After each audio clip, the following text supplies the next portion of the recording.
క్రైస్తవ జీవితంలో మనం ఎలా ఉండాలి అంటే ఎఫెసీ రాసిన పత్రిక 5వ అధ్యాయం 14వ వచనం. ఈ మాట చదవండి. 5వ అధ్యాయం 14వ వచనం. అందుచేత నిద్రించుచున్న నీవు మేల్కొని మృతులలో నుండి లెమ్ము, క్రీస్తు నీ మీద ప్రకాశించుచున్నాడని ఆయన చెప్పెను.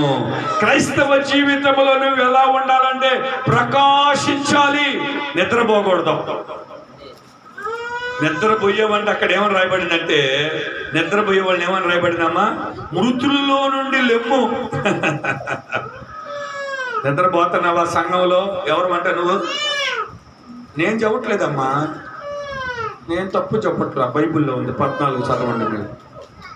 అందుచేత నిద్రించుచున్న నీవు మేల్కొని మృతులలో నుండి లెమ్ము, క్రీస్తు నీ మీద ప్రకాశించుచున్నాడని ఆయనే చెప్పాడు. మనం ఎలా ఉండాలంటే ప్రకాశించేవారుగా ఉండాలి. పాట కూడా ఉంది కదా, రమ్మేది ప్రకాశించే గనుడా, ఇందులో ఉందా? ప్రకాశించే. పాడండి, మైకులు ఉన్నాయి, పాడండి, మైకులు ఉన్నాయి, పాడండి.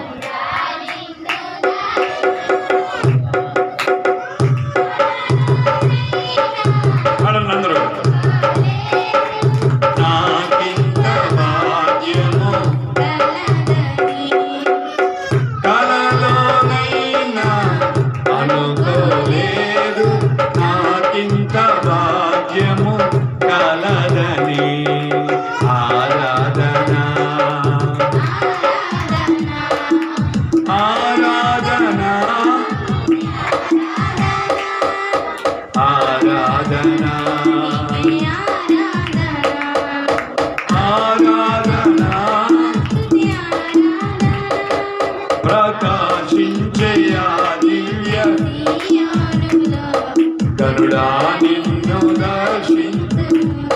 ప్రకాశించే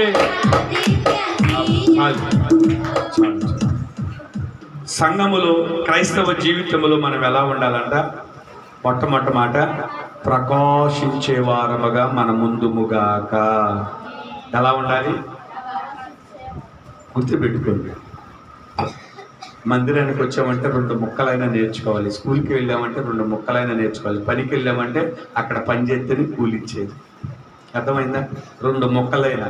నేను ఈరోజు ప్రకాశించే విధముగా ఉండాలి అనుకున్నామేన్. హల్లెలూయా. క్రైస్తవ జీవితంలో నువ్వు ఎలా ఉండాలంటే ప్రకాశించే విధముగా నువ్వు ఉండాలి. రెండవది చూడండి, కొరింథీయులకు రాసిన మొదటి పత్రిక 9వ అధ్యాయం. కొరింథీయులకు రాసిన మొదటి పత్రికలో 2వ అధ్యాయం 9వ అధ్యాయం 24లో ఎలా ఉండాలో చెప్తున్నాడు. చూడండి అక్కడ ఎలా ఉండాలి? పందెపు రంగమందు పరిగెత్తు వారందరూ పరిగెత్తుదురు గాని ఒక్కడే బహుమానం పొందుదని మీకు తెలియను. మీరు బహుమానము పొందునట్లు పరిగెత్తండి. ఫస్ట్ మాట ఏమో ప్రకాశించండి, రెండో మాట పరిగెత్తండి. 10 గంటలకు ప్రార్థన అంటే పరిగెత్తుకు వచ్చాడు. 11ంటికి ఎన్నింటికి పరిగెత్తుకొచ్చేది? 11ంటికి పరిగెత్తుకొచ్చేది. వచ్చే వారము ఎండైనా సరే నాకు సంబంధం లేదు, నేను 11ంటికే పెడుతున్నా. దేవుడు మిమ్మల్ని అందరిని ఆశీర్వదించును గాక. నేనెందుకు గంట సేపు పాటలు పాడుకోవాలి? 10:40కి వచ్చాడు రాంబాబు గారు. అంటే 40 నిమిషాలకు ముందే మేము ఇబ్బంది పడ్డాం. అందులో అర్పణ ఒక్కటే ఉంది నాతో. ఆ అమ్మాయితో గేబరా కింద పడి మీద పడలేక నాకు శీర్షాంట్లు పోసి నా బీపీ డౌన్ అయిపోయింది. అర్థమైంది? మొట్టమొదటి మాట ఏమో ప్రకాశించే వారిగా ఉండాలి. రెండోది ఎట్లా ఉండాలంట? పరిగెత్తుల పందాల్లో ఎంతమంది గెలుపుతారు? 10 మంది పాల్గొంటే ఒక్కడే గెలుపొందుతావు. దేవుడు అంటున్న మాట ఏంటంటే, నువ్వు పరిగెత్తు. నువ్వు బహుమానం పొందాలంటే నువ్వు ఎలా ఉండాలా? పరిగెత్తే విధంగా ఉండాలా. దేవుని సన్నిధిలో బహుమానం పొందాల నువ్వు, దేవుని సన్నిధిలో ప్రకాశించాల నువ్వు, దేవుని సన్నిధిలో బహుమానం పొందాలా. మనం క్రైస్తవ జీవితంలో ఎలా ఉండాలనే మాట కోసము దేవుని వాక్యము సెలవిస్తున్న మాట ఏంటంటే, నువ్వు ఎప్పుడు కూడా ప్రకాశిస్తూనే ఉండాలా. మృతులలో ఉండకూడదు, నిద్రమత్తులో నువ్వు ఉండకూడదు. ఎప్పుడు కూడా నువ్వు ఎలా ఉండాలంటే ప్రకాశిస్తూ ఉండాలా. రెండవది, పరిగెత్తే స్వభావం నీలో ఉండాలా. ఆమేన్, హల్లెలూయా. ఏ స్వభావం నీలో ఉండాలా? పరిగెత్తే స్వభావం నీలో. పరిగెత్తితేనే నువ్వు బహుమానం పొందుతావని రాయబడింది అక్కడ. 10 మందిలో ఎవరు ముందు పరిగెత్తే వారికే బహుమానం. అందరికి వచ్చిందా? కానీ ఆ బహుమానాన్ని మనం ఏం చేసుకుంటున్నాం? పోగొట్టుకుంటాం. మూడో మాట చూడండి, ఫిలిప్పీలు రాసిన పత్రిక 4:3. మూడో మాట, ఫిలిప్పీలు రాసిన పత్రిక, అపోస్తలుడైన పౌలు ఫిలిప్పీలకు రాసిన పత్రిక 4:3లో రాయబడిన మాట ఏంటంటే,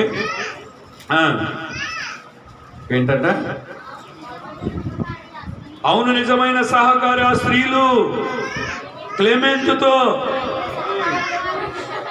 ఈ క్లెమెంట్ అంటున్నారు, క్లెమెంట్ అనగల అందరూ ఒక భక్తుడి పేరు అది. ఆయన కాదు, లేని పని ఆయన కూడా మైక్ సౌండ్ విన్నాడు అనుకో, ఆ పాట గారు నన్ను దలుచుకుంటున్నాడు అనుకుంటాడు. ప్రైజ్లాడు, హల్లెలూయా. ఇక్కడ రాయబడిన మాట ఏంటంటే, స్త్రీలు ఎందుకు అంటే, ఈ స్త్రీలు ఈ రోజున ఆ మదర్స్ డే. ప్రైజ్లాడు, హల్లెలూయా. తల్లులందరినీ దేవుడు దీవించును గాక. తల్లులు కాని వారిని కూడా ఈ సంవత్సరం తల్లులుగా మార్చును గాక.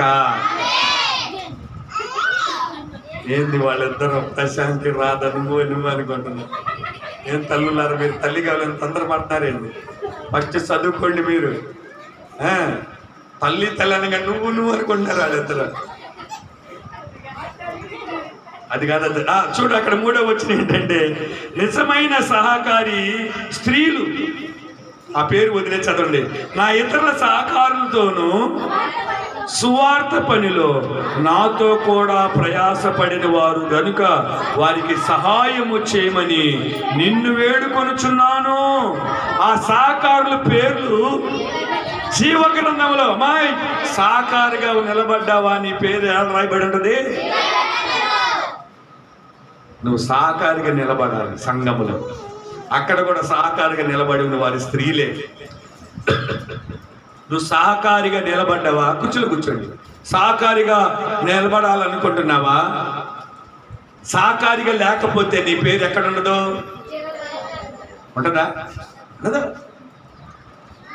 అందరికీ నువ్వు సహకారిగా ఉండాలి. సంఘంలో సహకారిగా, చాపలు వేసే విషయంలో, చాపలు తీసే విషయంలో, ఊడ్చే విషయంలో. ఎప్పుడైనా నువ్వు కూర్చున్న చాపను చూసేవా నీ జన్మలో? మంచిది. దేవుడు మీ పేరు జీవ గ్రంథంలో రాయబడును గాక. చాపలు తీసిన వాళ్ళ పేర్లన్నీ జీవ గ్రంథంలో రాయబడును గాక. అంటే ఈరోజు వెళ్ళే వాళ్ళు అందరూ చాపలు తీసేయాలండి. ప్రైజ్లాడు, హల్లెలూయా. ఏమండి, ఇక్కడ రాయబడిన మాట ఏంటంటే, సువార్త పనిలో. ఏ పనిలో? చూడండి అక్కడ, అవును నిజమైన సహకారి ఆ స్త్రీలు నా ఇతర సహకారులతో సువార్త పనిలో నాతో కూడా ప్రయాసపడిన వారు గనుక వారికి సహాయము చేయమని దేవుణ్ణి వేడుకుంటూ ఆ సహకారుల పేర్లు జీవ గ్రంథములో రాయబడి ఉన్నవి. జీవ గ్రంథములో, పరిశుద్ధ గ్రంథములో, దేవుని దగ్గర జీవ గ్రంథముల పేరు రాయబడితేనే లాజరు చనిపోగానే దేవదూతలు వచ్చి తీసుకెళ్ళారు. ధనవంతుడి పేరు జీవ గ్రంథంలో రాయబడలేదు కదా, ఏడకి పోయాడు? నరకానికి పోయి అంటున్నాడు, అబ్రహామా నాకు ఇంకా 5 అన్నదమ్ములు ఉన్నారు, వాళ్ళ సంగతి కొద్దిగా చూడంటే నేను ఆడగలను, అక్కడ ఆల్రెడీ సేవకులు ఉన్నారు, వాళ్ళ మాట విని వాడు మారితే జీవ గ్రంథంలో ఉంటాడు, కానీ మారకపోతే వాడి కర్మ వాడే అని చెప్పి అబ్రహాము చెబుతూ ఉంటాడు. ఎవరితో? ధనవంతుడితో. మీరు ఇంటికి వెళ్ళి చదువుకోండి ప్రియమైన దేవుడి బిడ్డలారా. వాక్యం వినపడుతుంది మైకుల ద్వారా. అనేక సంఘాలు కట్టబడుతున్నాయి. ఏమండి, గొంతుకు ఒక సంఘం వచ్చింది, ఇంటి పేరుకు ఒక సంఘం వచ్చింది, సంఘాలన్నీ కూడా విస్తరింపబడతాయి. ప్రతి మోకాలు దేవుని సన్నిధిలో ఉండాల, ప్రతి నాలుక ఆయనను స్తుతించాలా. ఒక్కసారిగా సువార్త ఆపబడిపోతాయి. ఇంకా సువార్త చెప్పేవాళ్ళు ఉండరు. సేవకులందరినీ చంపేస్తారు. ప్రకటన గ్రంథంలో ఉంది, సేవకులందరినీ చంపివేస్తారు. సేవకులందరికీ శిక్ష ఉంటుంది. ఇది పరిశుద్ధ గ్రంథంలో సువార్త ముయ్యబడింది. 7 సముద్రాలు దాటినా కానీ సువార్త అందదు. అప్పుడు 7 సంవత్సరాల పరిపాలన వాళ్ళది వస్తుంది. తర్వాత యేసయ్యది వస్తుంది, 1000 ఏళ్ల పరిపాలన. ఆమేన్, హల్లెలూయా. ప్రకటన గ్రంథములు అన్ని రాయబడి ఉన్నాయి ఈ మాటలు. 7 ఏళ్ల శ్రమలు విన్నావుగా ప్రాట. 7 ఏళ్ల శ్రమలు లోకం మీదకి రాబోతుంది. ఏం పాట అది? చెట్టుకొక్కరై పుట్టకొక్కరై.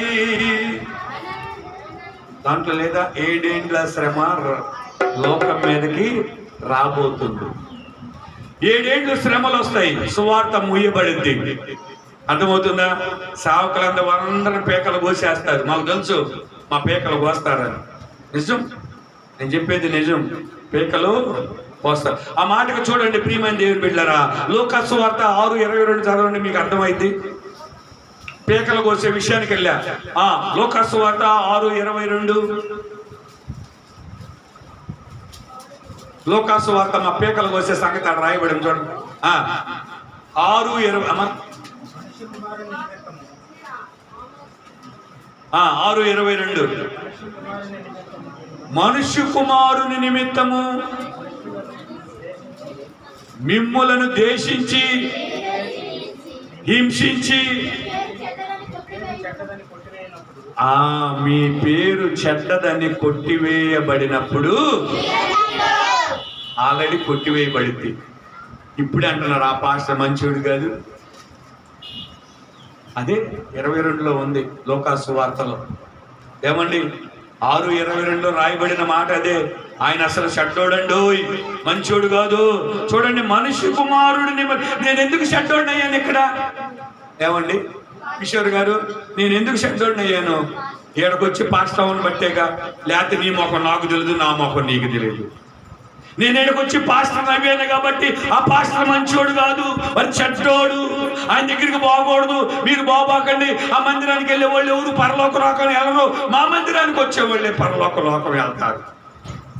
ఎవరి నిమిత్తం మేము చెడ్డోళం అవుతున్నామంటే దేవుని సువార్త నిమిత్తము, దేవుని పని కోసం ఎక్కడికి వస్తే ఆ పాస్టర్ మంచోడు కాదు అనే ముద్ర వేస్తున్నారు. బైబిల్లో ఉంది, అన్ని మేము చదివినే రాయబడిన మాట చూడండి 22లో. మనుష్య కుమారుడి నిమిత్తము మనుష్యులు మిమ్ములను ద్వేషించి వెలివేసి నిందించి మీ పేరు చెడ్డదని కొట్టివేయబడినప్పుడు మేము ధన్యులము. ధన్యులమంతే, ధన్యులమంతే. మా మీద మనిషి కుమారుడు మీ తలరాత మార్చాలని, మిమ్మల్ని దేవుని సన్నిధికి నడిపించాలని, దేవుడు అంటే మీకు పరిచయం చేయాలని, అయా ఇదిగో ఆ విగ్రహారాధన మానేసి దేవుడిని పరిచయం చేయడానికి వచ్చిన మా మీదకి ఇక్కడ ఏం చేస్తున్నారు వీళ్ళు? ఏమిస్తున్నారు? ద్వేషిస్తున్నారమ్మా, చెడ్డ మాటలు పలుకుతున్నారు, హింసిస్తున్నారు. కానీ మేము ధన్యులమనే మాట గుర్తుపెట్టుకోవాలి. ఆమేన్, హల్లెలూయా. మా పేరు కూడా జీవగ్రంథం. సాకారులుగా దేవుని పని సాకారులుగా చేస్తే స్త్రీలకే జీవగ్రంథములో ఉంటే పేరు. అవునా? ఇందాక చదివాం, స్త్రీలు సాకారులుగా ఉన్న పేరు ఎక్కడ రాయబడి ఉంటుంది?